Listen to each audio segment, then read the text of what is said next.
معتبر سمجھتے ہیں، ان 6 حدیث کی کتابوں میں سے کتاب ہے جس کا نام ہے سنن ابن ماجہ شریف۔ اس میں حدیث پاک ہے، مولا کائنات حضرت سیدنا علی مرتضی رضی اللہ تعالیٰ عنہ اس حدیث کے راوی ہے، فرماتے ہیں کہ نبی کریم صلی اللہ تعالیٰ علیہ وسلم نے خود ارشاد فرمایا، پیارے آقا کا فرمان عالی شان ہے کہ نبی کریم صلی اللہ علیہ وسلم نے ارشاد فرمایا کہ لوگوں جب شعبان کی 15ویں رات آ جائے، یعنی یہ جو شب برات ہے یہ شعبان کی 15ویں رات ہوتی ہے، پیارے آقا نے فرمایا کہ جب شعبان کی 15ویں رات آ جائے فقوموا لیلہا وصوموا نہارہا، یہ حضور کا فرمان ہے، حدیث کے الفاظ مبارکہ ہے۔ آقا فرماتے ہیں کہ شب برات میں شعبان کی 15ویں رات میں تم قیام کرو، رات میں قیام کرو۔ قیام کا مطلب کیا ہے؟ تو علماء کرام بیان کرتے ہیں کہ قیام کا مطلب یہ ہے کہ رات عبادت میں گزارو، ذکر و اذکار میں گزارو، تسبیح و تلاوت میں گزارو، قرآن کی تلاوت میں پڑھو، اس رات کو اللہ کی بارگاہ میں توبہ و استغفار کرتے ہوئے گزارو۔ یہ پیارے آقا کا فرمان ہے کہ جب شعبان کی 15ویں رات آ جائے رات میں قیام کرو اور دن میں روزہ رکھو، یعنی رات گزرنے کے بعد جو 15ویں شعبان کی تاریخ آتی ہے، دن آتا ہے، اس دن روزہ رکھو۔ یہ سرکار کا حکم ہے، پیارے آقا کا فرمان ہے، یہ آپ کا ہمارا بنایا ہوا یہ منگھڑت بات نہیں ہے، سنن ابن ماجہ کے حدیث پاک ہے۔ پیارے آقا کریم صلی اللہ علیہ وسلم نے یہ بھی ارشاد فرمایا، اس کی وجہ یہ ہے، حضور نے اس کی عظمت کو بیان فرماتے ارشاد فرمایا فَإِنَّ اللَّهَ تَعَالَى يَنزِلُ فِيهَا لِغُرُوبِ الشَّمْسِ إِلَى سَمَاءِ الدُّنْيَا، کیونکہ اللہ تبارک و تعالی شعبان کی 15ویں رات کو یعنی شب برات کو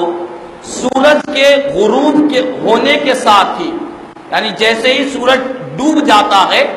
سورج کے غروب کے ساتھ ہی اللہ تبارک و تعالی آسمان دنیا پر اپنا نزول اجلال فرماتے ہیں،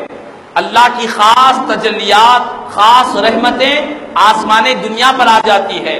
اور اللہ کی طرف سے یہ آواز آتی ہے، یہ ندا دی جاتی ہے، الا من مستغفر فاغفر له، الا مسترزق فارزقه، الا مبتلا فاعافيه، الا کدا حتی یطلع الفجر۔ میرا آقا فرماتے ہیں کہ اللہ تبارک و تعالی کی خاص تجلی آسمان دنیا پر آتی ہے اور اللہ تعالیٰ کی طرف سے یہ آواز آتی ہے کہ ہے کوئی آج کی رات جو مجھ سے سچے دل سے اپنے گناہوں سے معافی مانگنے والا، میں اس کو معاف فرما دوں۔ ہے کوئی آج کی رات جو میری بارگاہ میں رزق کا طلبگار ہے، میں اس کو رزق کے دروازے اس کے لیے کھول دوں۔ ہے کوئی آج کی رات جو مصیبتوں اور تکالیف میں گرفتار ہے، میں اس کو امن و عافیت عطا فرما دوں۔ ہے کوئی ایسا بندہ اس طرح کی آوازیں غروب آفتاب سے لے کر صبح صادق تک اللہ کی طرف سے یہ آوازیں بندوں کو آیا کرتی ہے۔ یہ حدیث پاک ہے جس میں پیارے آقا کریم صلی اللہ علیہ وسلم نے اس رات کی عظمت اور اس کی فضیلت کو بیان فرمایا۔ یہ سنن ابن ماجہ کی حدیث پاک ہے، یہ ایک حدیث نہیں بلکہ سنن ابن ماجہ شریف میں ایک اور حدیث پاک اسی رات کی فضیلت میں بیان کی گئی کہ پیارے آقا کریم صلی اللہ تعالیٰ علیہ وسلم نے یہاں تک ارشاد فرمایا کہ اللہ تبارک و تعالیٰ اس رات میں ایسا کرم فرماتا ہے کہ اللہ تبارک و تعالیٰ سارے گنہگاروں کی بخشش فرما دیتا ہے۔ ہر وہ گنہگار جو اللہ کی بارگاہ میں متوجہ ہے اللہ تعالیٰ اس کی بخشش کر دیتا ہے، سوائے مشرک اور کینہ پرور بدعقیدہ کی، اس کی اللہ تعالیٰ بخشش نہیں فرماتا۔ تو یہ احادیث کریمہ سنن ابن ماجہ شریف کے حدیث پاک ہے۔ تو معلوم یہ ہوا کہ شب برات میں یہ جو ہم رات میں جاگتے ہیں، عبادت کرتے ہیں، ذکر و اذکار کرتے ہیں، یقیناً یہ کرنا چاہیے۔ یہ پیارے آقا کا فرمان ہے، حضور کی سنت مبارکہ ہے، مستحب ہے، مسنون ہے کہ رات کو غفلت میں نہ گزارے۔ لیکن پھر بھی ہمارے پاس بعض ایسے لوگ آپ کو دکھائی دیں گے، اگر آپ ان کو حدیث رسول بھی ان کے سامنے پیش کر دیں تو فوراً وہ کہہ دیں گے کہ نہیں یہ حدیث ضعیف ہے، یہ ضعیف حدیث ہے، ہم نہیں مانتے۔ اب ان کے بارے میں یہ ضعیف حدیث ہے کہنے والے ان کو بتلانا پڑے گا کہ یہ حدیث ضعیف کیوں ہے؟ پھر دوسری بات، علماء کرام اور جرح و تعدیل کرنے والے بڑے بڑے محدثین کرام نے یہ فیصلہ کیا ہے، محدثین کا یہ فیصلہ ہے، کسی بھی بارے میں اگر کوئی آپ کو اس شب برات ہو یا شب معراج ہو، اس کی فضیلت آپ سنائے، کوئی آپ کو کہہ دیں کہ یہ حدیث ضعیف ہے، ہم نہیں مانتے، تو علماء کرام نے بیان فرمایا ہے، اتفق العلماء علی جواز العمل بالحدیث الضعیف فی فضائل الاعمال۔ امام نووی رحمۃ اللہ تعالی علیہ بڑے محدث گزرے ہیں،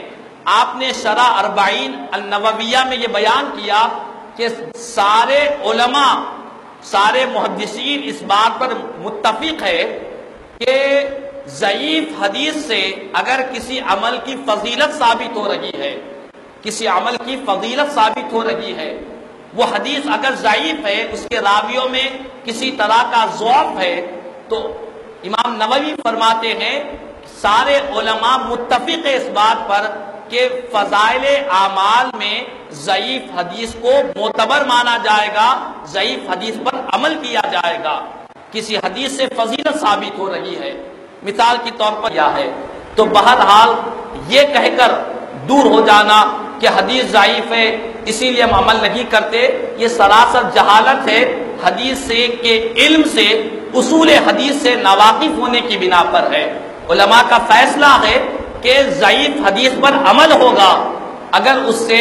کوئی فضائل اعمال، کسی عمل، کسی دن، کسی رات کی فضیلت معلوم ہو رہی ہے تو ضعیف حدیث ہی کیوں نہ ہو اس پر عمل کیا جائے گا، یہ علماء کرام کا فیصلہ ہے۔ اسی فیصلے کے پیش نظر ہم ضعیف حدیث کہہ کر اپنے آپ کو دور نہیں کر سکتے ہیں۔ اور اس کے علاوہ اس مقدس